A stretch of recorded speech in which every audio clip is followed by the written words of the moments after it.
fluid statics. So this is where fluid is not moving, it is static.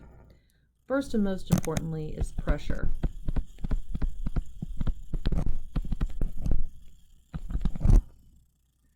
Pressure is the force exerted on a unit area. We also have absolute pressure. This is the actual pressure at a given point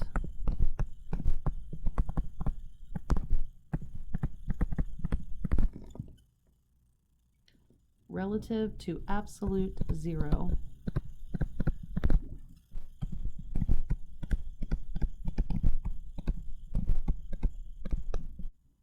We use absolute pressure mostly for gases. We also have gauge pressure. Gauge pressure is calibrated to zero for the atmosphere. So for a reference here, if this is absolute zero pressure, then a pressure reading, absolute pressure reading, would be the entire distance, where the atmospheric pressure would be up to my little representative dotted line, and then the gauge pressure would start at that atmospheric pressure and then go up. By the way, if we were in a vacuum, then this value is going to be my atmospheric pressure, and we will have the absolute pressure minus that vacuum pressure. By the way, atmospheric pressure can also be called barometric pressure and usually measures around 14.7 psi absolute in US and 95 kilopascals in SI. When we talk about pressure in a liquid, pressure is going to have a linear relationship to depth.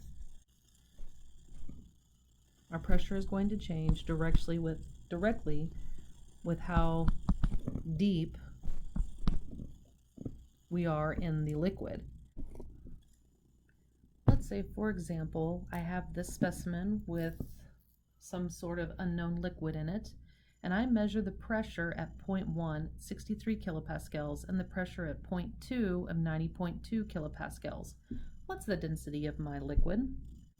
So our equation from above, that change in pressure is going to equal to the specific weight of the fluid, and then the change in depth that we are into the fluid, okay, and specific weight is going to be density times gravity. So that makes our equation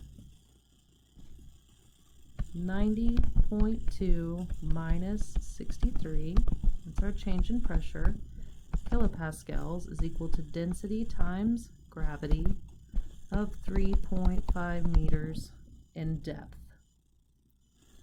Solving for density, I find that it is equal to 792 kilograms per meter cubed. It should be noted, ladies and gentlemen, that if we have a body of water with a really weird floor like I've got here, and the density of that water or liquid is constant, then the pressure is going to be the same at the same depth. So pressure 1 here is going to be the same as pressure 2 here. It's going to be the same at pressure 3 here, because they are all at the same depth. Now that, of course, is going to change if this water level goes below our funky flooring here. But as long as it stays above, all those pressures are the same. So let's talk about ways that we can measure pressure. The first one is a barometer. A barometer measures the absolute pressure in the atmosphere.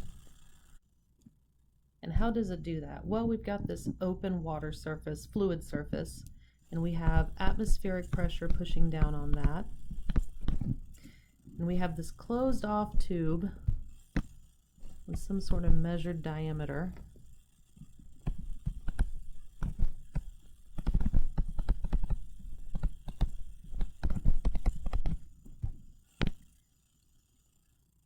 the atmospheric pressure is going to push up that liquid into the tube. And there's going to be a tiny bit of vapor in here. So that's the pressure of the vapor. This rise here of the liquid Y. So we end up with our atmospheric pressure that we're measuring with the barometer is going to equal to however much that liquid rises plus whatever it's pushing back due to the vapor. Now, mercury is often used in barometers, and the reason why is because P vapor is equal to 0 essentially for mercury. You'll also see pressure in millimeters per mercury or inches mercury, and that's why, because barometers are used, and so we can get pressure measurements and how high that mercury is risen. We can also measure gauge pressure with a Borden gauge, so this is relative to the atmospheric. Another one we like to use is a piezometer.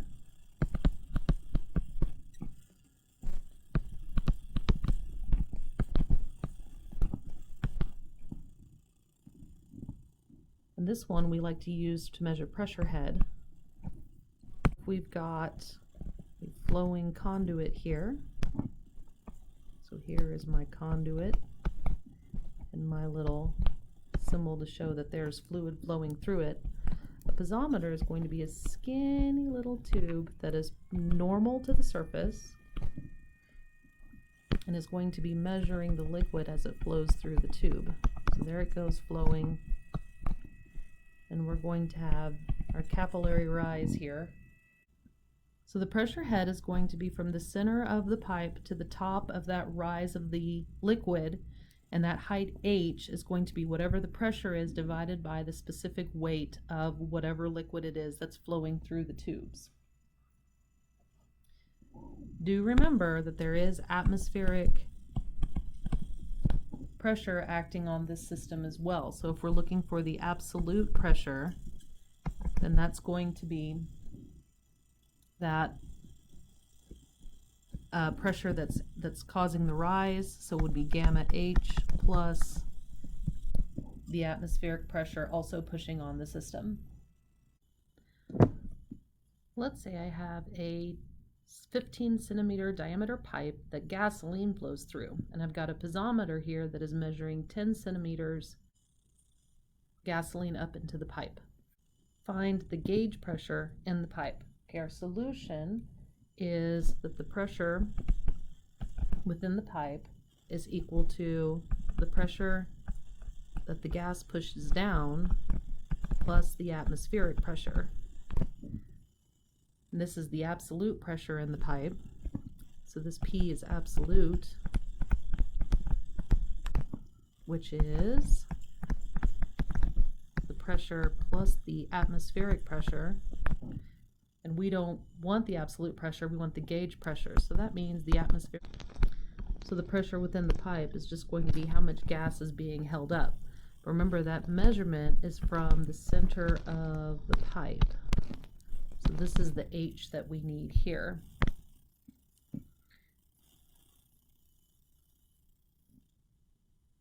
So we're going to have pressure is equal to gamma H. All right. So that's going to be, looking in Appendix A of our book, we find that gasoline has a density of 726 kilograms per meters cubed.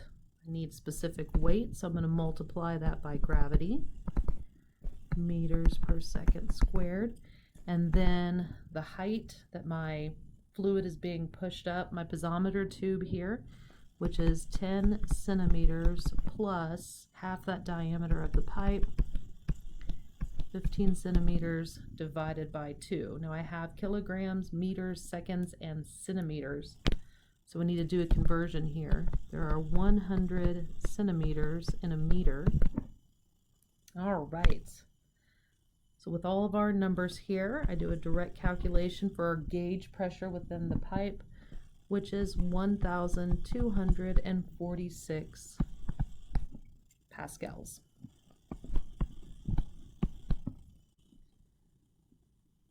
Another method that we can use to measure pressure within a pipe is a manometer.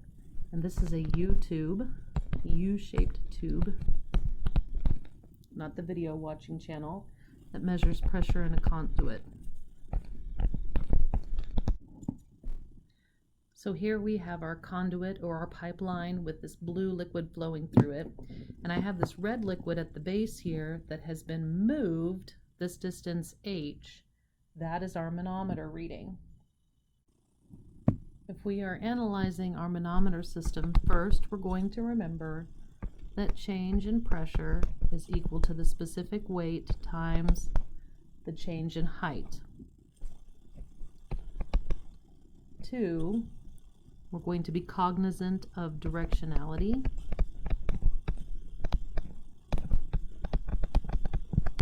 That the pressure at the bottom is greater than the pressure at the top for our directionality.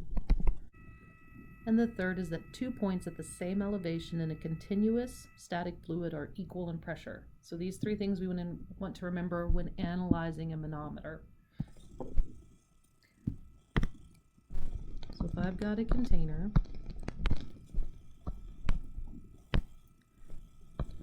with my blue fluid here, my green fluid here, and my purple fluid here, they're all going to have different densities. Density 1, density 2, density 3, and they'll have different heights. And it's open, so it's got that atmospheric pressure at the top. So that means if I'm looking at the bottom here, the pressure at B is going to equal to the pressure of the atmosphere plus the pressure caused by the purple fluid,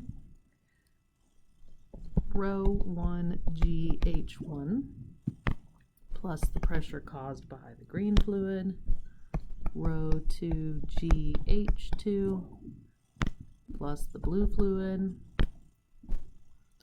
rho 3 GH3, and so on and so forth. We can layer that up with as many as we want, okay? Because we've got the weight of the top, each pressure on top of the next layer, right?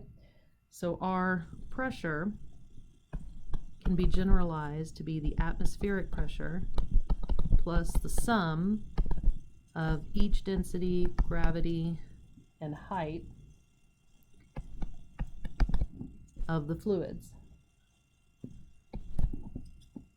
Now with manometers, we can have the other way, a height drop instead of a height rise. So we're going to additionally add, subtract rho GH, we'll put M's here. So we're going to add everything that moves down and subtract everything that moves up. So let's say we've got this manometer and it's measuring the pressure in a water pipe. So you're looking straight onto the pipe at A. This is a circular cross section of the pipe and the manometer coming out. We have a 6-inch drop in the mercury working from right to left.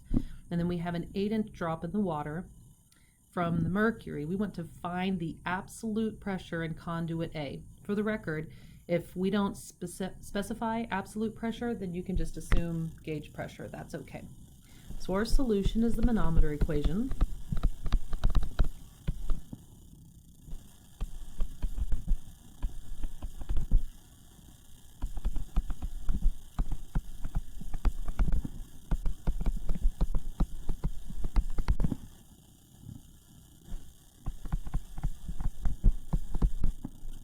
And that is the initial pressure plus whatever pressure acting down minus whatever pressure acting up.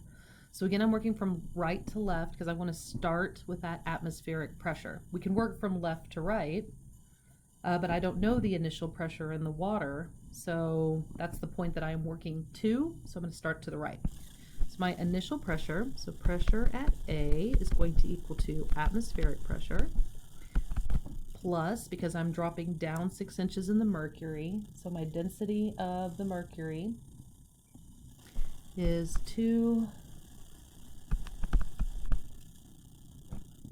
26.3 slugs per foot cubed, and then the height 6 inches, plus I have another drop in the water, 1.94 slugs per foot cubed, and that has an 8-inch drop, and that's it. And I need to multiply gravity to everything, so I'm just going to do times gravity. And I have a problem with feet and inches, so I'm going to divide these by 12 inches per foot. Divide by 12 inches per foot. My atmospheric pressure from before is 14.7 psi. And again, that's square inches, so let us multiply that by 12 inches per foot squared. So we have our atmospheric pressure in pounds per square foot, and then I have my two densities for mercury and water respectively, and then their drops. Everything's added because we're all dropping. Doing the math, I have a pressure in my pipe A to equal 2,580 pounds per square foot absolute. So I'm going to put an ABS there, which, just in case you want to know, is 17.9 psi absolute. So this time we've got a manometer that connects pipe A to pipe B. Blue liquid A has a specific weight of 8.4 kilonewtons per meter cubed, and purple liquid B has a specific weight of 12.4 kilonewtons per meter cubed.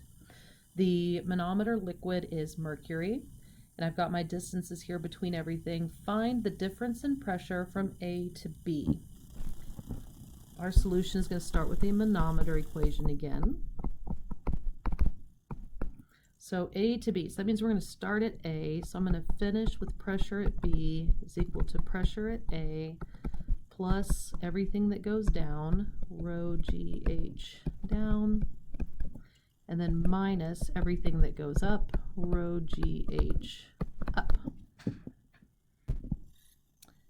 I wasn't given pressure A or pressure B, so the difference in pressure is going to be pressure B minus pressure A. Starting at A, blue liquid, we have a specific weight of 8.4 kilonewtons per meter cubed, and it is rising from the center line of the pipe at A up to the end of that blue area, 2.4, so it's going to be negative 2.4 meters. And then my mercury is a drop, so I don't have the specific gravity of mercury. I do have the density from the back of the book, which is 13,550, and gravity 9.81 meters per second squared. And that mercury is dropping, so that's going to be a positive 0.4 meters. 400 millimeters divided by 1,000, that gets us into meters. And then I have blue liquid, that is 12.4 kilonewtons per meter cubed times, and it is dropping from that mercury to the right all the way to the bottom, 5 meters, 5 meter drop. Now a kilogram meter per second squared is a newton, so this I need to divide by 1,000 to get it into kilonewtons, just like the specific weights of A and B. So now that I have all of that, I'll have it in kilopascals for my final answer. So delta P is equal to a positive 95.0 kilopascals. So I have a rise in pressure as we move from A to B. We can also use a manometer to find the pressure drop through a conduit. So if I have 1 on the left and 2 on the right as a fluid with density rho 1 moves through the conduit, I have a change in height h using my manometer fluid with a density of rho 2. So my change in pressure, pressure 2 minus pressure 1, that's the change in pressure, will end up being GH rho 1 minus rho 2 by cleaning up the manometer equation. Now this is not a measuring device, but I would be remiss if I didn't bring up hydraulic machines. So these use fluid to transmit forces or energy. Hydraulic machines use Pascal's law, which states if there is an increase of pressure at any point in a confined fluid, there is an equal increase at every other point in that container. Remember that pressure is equal to force divided by an area. So if I have a force acting on one side of my little piston system here, then I'm going to feel that same force on the other side. So force 1 over area 1 is going to equal to force 2 over area 2. That is my mechanical advantage. Let's say, for example, I have this hydraulic machine with a 25-gram mouse on one side and a 7,500 kilogram elephant on the other. The mouse's platform is 1 meter in diameter. What diameter of platform do we need for the elephant so that we stay in balance?